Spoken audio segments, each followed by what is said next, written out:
G'day crew, if you're new to our channel, I'm Adam. And I'm Ciara. We're travelling the big lap around and about Australia in our caravan with our Kelpie dog Reef. Can't wait to share the adventures with you.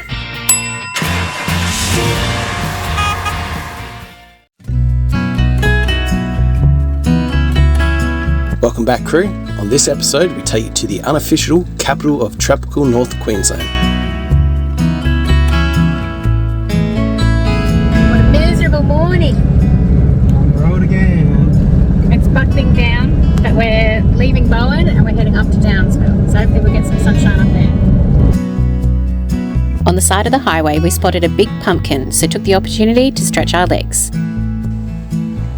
We saw there was a fruit stall and tried to convince Reef to jump through the hole of this watermelon, but he reckons he needs a few more subscribers before taking requests like that.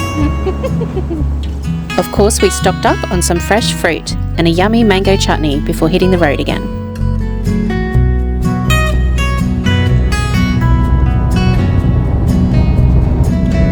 So what not to do when you're driving a caravan? There's 3 caravans up ahead that are almost bumper to bumper, sitting 20 k's under the speed limit.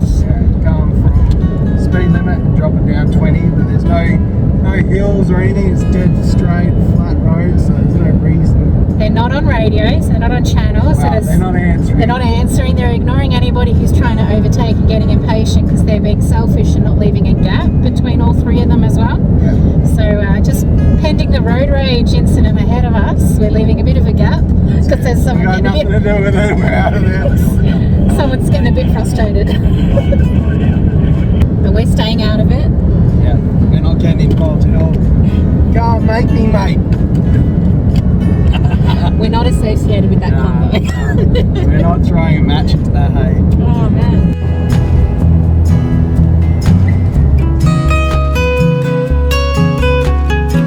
We finally made it past the convoy crew and then we drove over the bumpiest bridge that we've come across so far on the lap.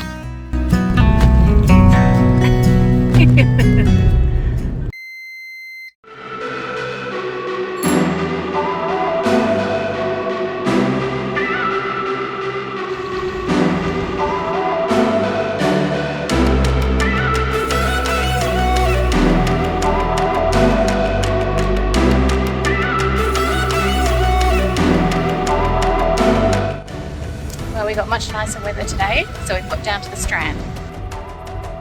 The Ocean Siren is a sculpture of an Indigenous girl holding a communication shell while looking out towards the Great Barrier Reef. It serves as a warning signal about the warming sea threat, and at night the sculpture's illuminated colour changes based on the daily water temperature.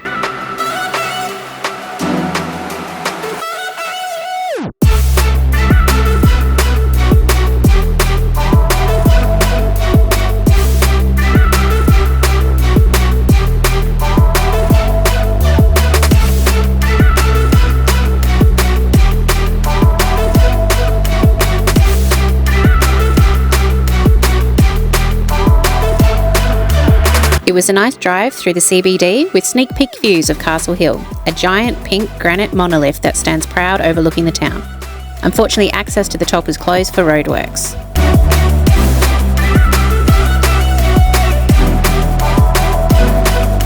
Townsville City has vibrant laneway bars and eateries, boutique shopping and urban street art. We took the Pioneer Walk along Ross Creek.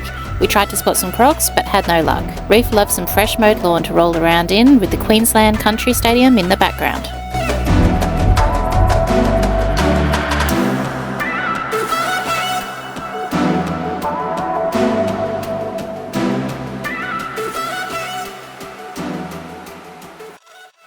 Next stop was the Queen's Botanical Gardens, which has a perfect view of the matchstick graffiti of The Saint on the Castle Hill. This 1962 prank by a group of James Cook Uni students has now become a city icon. On St Patrick's Day in 1962, at around 2 in the morning, 7 James Cook Uni students decided to graffiti one of Townsville's most prominent natural features. They hooked ropes onto a jeep to make sure that they wouldn't break and then abseiled down to do the damage. After abseiling down, they kept the secret for 60 years. When one of the group passed on, sadly, they then decided to reveal all. Well, this is a bit romantic. Yeah.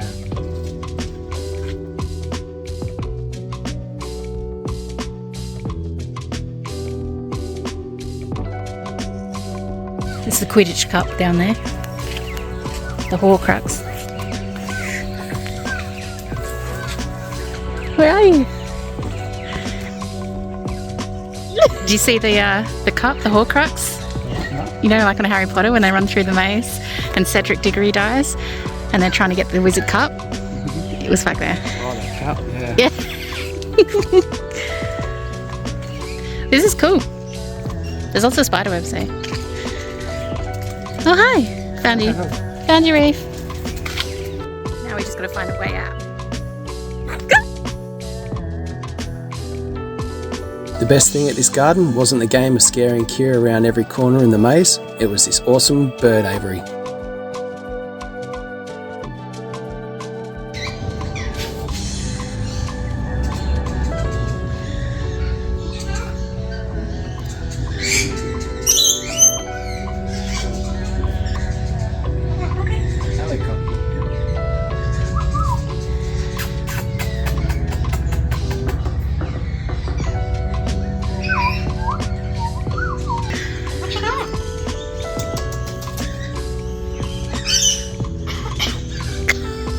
It's like the black lung, Park. Bird's got COVID. It's the bird flu. Oh crap. What you doing?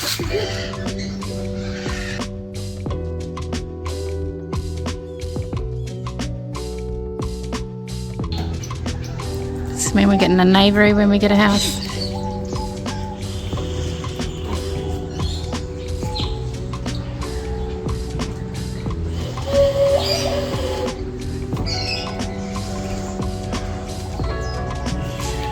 This one up close.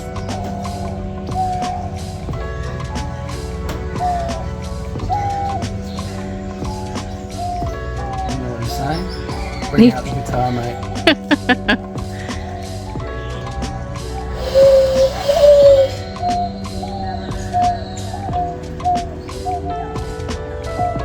Doesn't sound anything like that. No.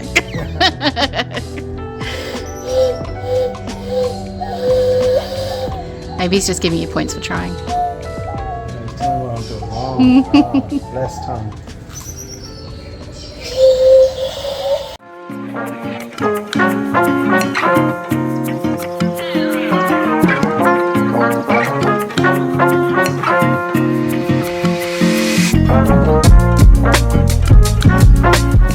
Welcome to Palmerton. So we've done our little river walk in the city and then we've come down to enjoy a bit of a rainforest walk because it was getting a bit humid and hot. Which it still is. Yeah, but at least we're in the shade here and So there's there's plenty of shade here. a nice cafe at the end. At the garden there is a tribute to the Black Hawk helicopter collision that happened here in Townsville in 1996. Sadly, 18 people lost their lives during this training accident.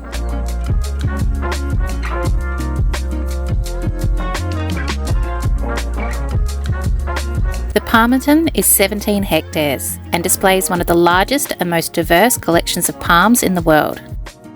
There's water features, cacti and succulent garden and a rainforest section. Is that like Adam and Eve? Nice and long. It is a humid day.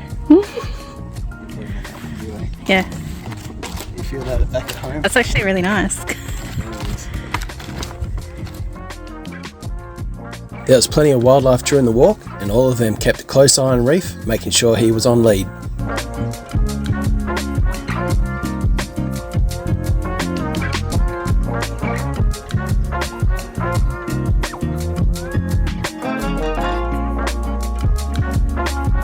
Doing the grey nomad stand with your arm behind your back like that.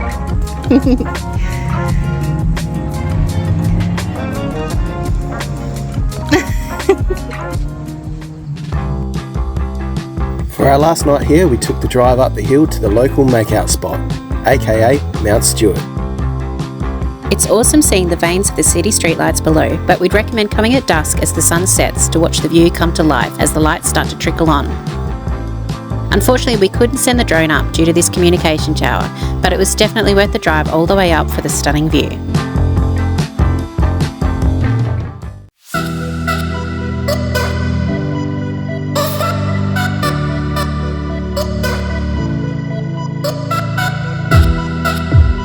back on the road again, continuing north, just a quick hour drive. We arrived before check-in time and saw this big guy on the side of the road wanting a hug, so of course we pulled over. The ultimate mango destination with themed drinks, eats, and of course some merchandise. So Adam and Reef are doing zoomies. You probably see them run past.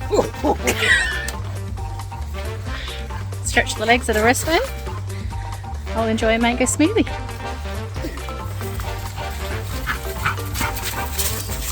Don't hit your head. Cheating. He goes under.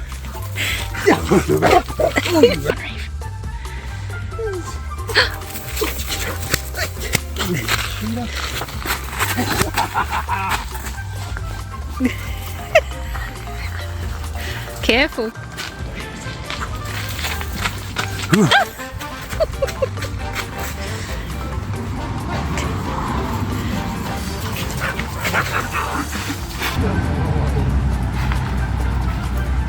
I think I won. It's very thick, the smoothie.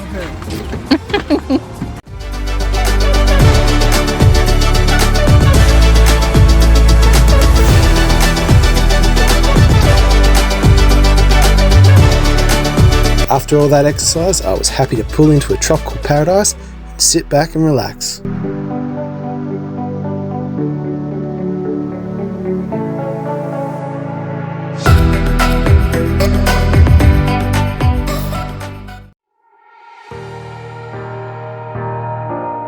The next morning we jumped at the opportunity to give Reef a swim without any crocs nearby.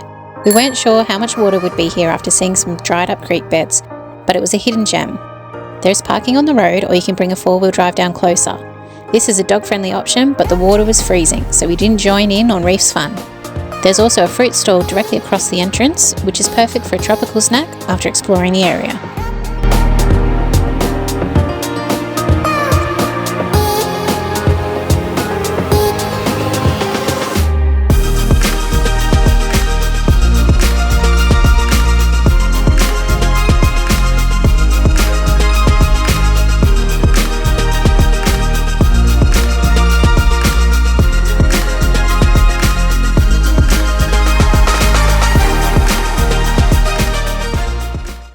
Don't go too far. Come back here. Reef. Oi.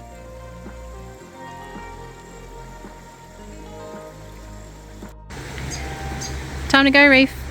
Let's go. Come on. Come on. Out you get. Oi. Reef. Out you go. Come on.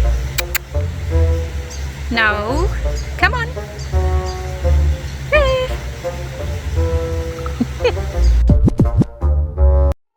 Reef has expert selective hearing whenever there's water around. The rest of the attractions are within the Paluma Range National Park, so Reef was dropped back to camp before we could head out and explore more of the waterfalls and lookouts nearby.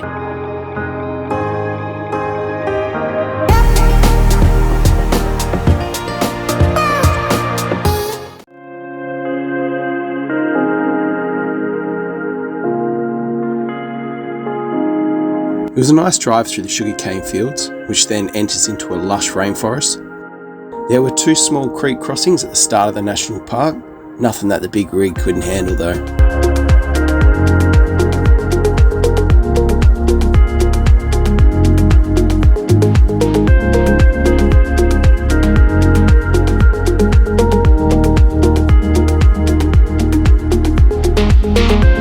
To reach the platform at the Jurima Falls, it's about an hour for a fit bushwalker to hike and roughly 45 minutes to return.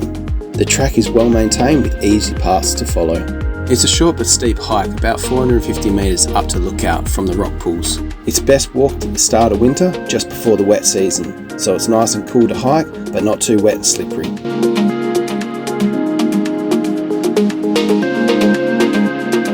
About the halfway mark to the Lookout, the track forks, with one of the tracks heading up to the Lookout and the other one heading to the rock pool.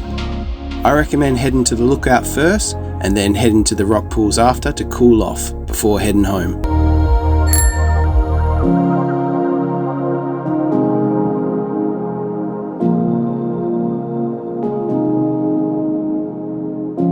After making your hike up to the top, you're rewarded with a magical view of the waterfall and the rainforest valley below.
So I'm heading up the mountain to the next lookout today. I've heard this is an awesome view and that you can actually see the ocean from the top.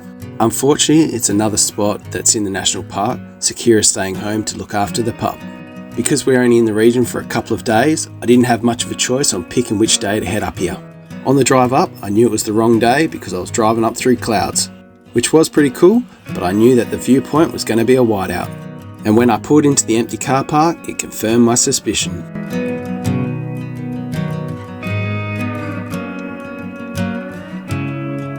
It was cool seeing the cloudy mist coming up the valley, and it was handy having this board showing me what I was missing out on. This place would be a beautiful spot for a picnic with barbecues, toilets, and only a short walk through the rainforest from the car park.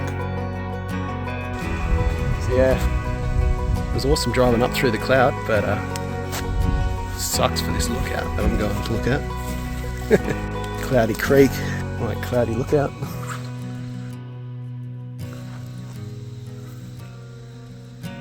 Very eerie. There's no breeze at all.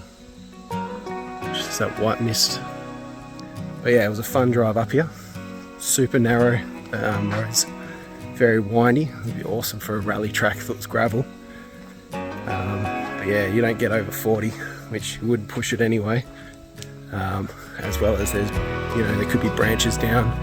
There's heaps of rock walls, so always got the boulders as well to worry about with each corner that you go around, as well as other traffic, people cutting corners as they do. I was lucky enough I didn't have any of those issues coming up today, which was good. But yeah, definitely worth going, checking it out on a clear day. So I'm back on the ground from that mountain. I kind of jinxed myself because I ended up having someone actually cut the corner. But lucky enough, where he did it, I could see something white through the bushes, so I just slowed down. And then yeah, old mate in a white ute just come through and scared the crap out of him, so probably had to change his pants after that. But yeah, I was just lucky enough that I knew he was coming, so I hit the brakes a lot sooner so I didn't have to worry. But yeah, just you definitely have to go about 40 k's around that circuit.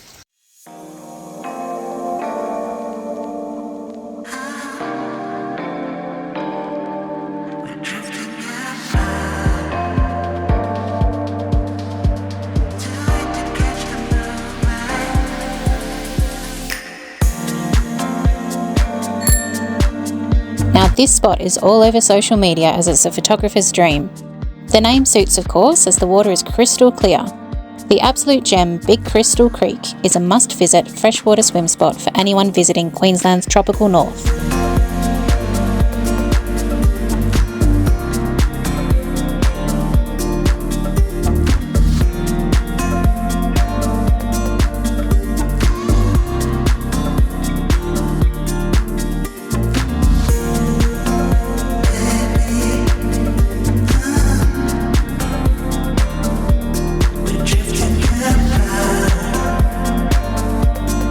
ride the rock slides and make a splash, or frolic further upstream to find more private pools.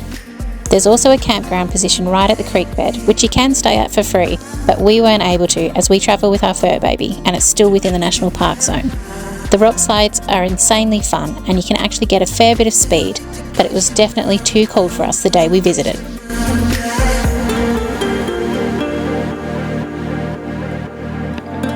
Thanks for watching, guys. We'll see you next time when we're exploring around and about.